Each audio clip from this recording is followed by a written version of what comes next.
I recently made this vault in Valheim, and during the day, it's fairly easy to see everything in the signs. At night, it's still fairly easy, but if the sconces run out of fuel and it's nighttime, good luck seeing anything. I mean, look at these signs. You gotta really get in close just to see what they're saying. Luckily, if you're ever stuck in this situation, you can now color your signs in order to see them even at the worst of times. Here's how.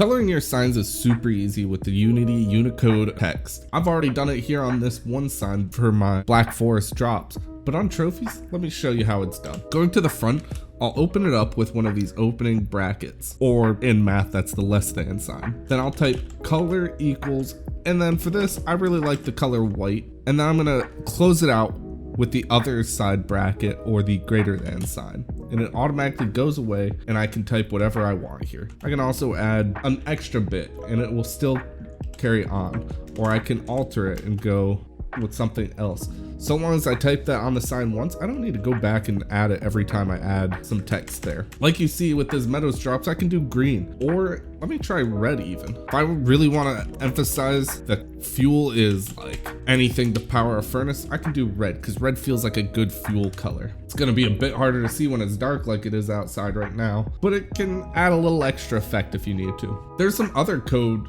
features you can do, including doing just an I will allow you to do italics. Doing a B will make it bold, except by default, most of these are already bold anyway. So if I do bold on this stone one, nothing changes. So that's one that doesn't really do anything. You can do a U for underline, and the line is very faint, or an S for strikethrough.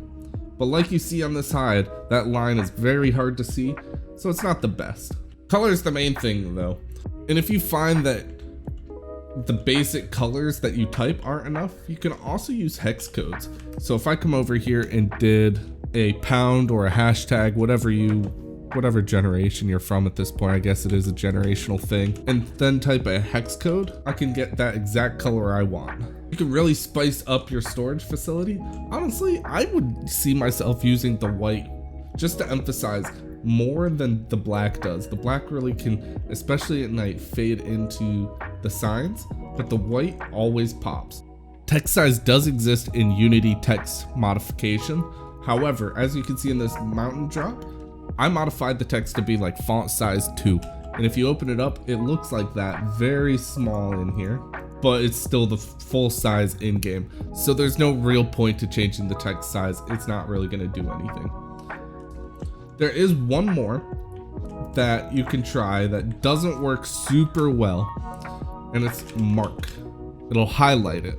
This is just a feature in the Unity code that doesn't seem to translate very well to the signs. Maybe eventually it will though. But as you can see, it seems like the layer for the highlight and the text kind of fight each other. So I'm just gonna go ahead and destroy that real quick. One last final thing. I know I said the last one was the final, but it wasn't really. You have subscript and superscript too.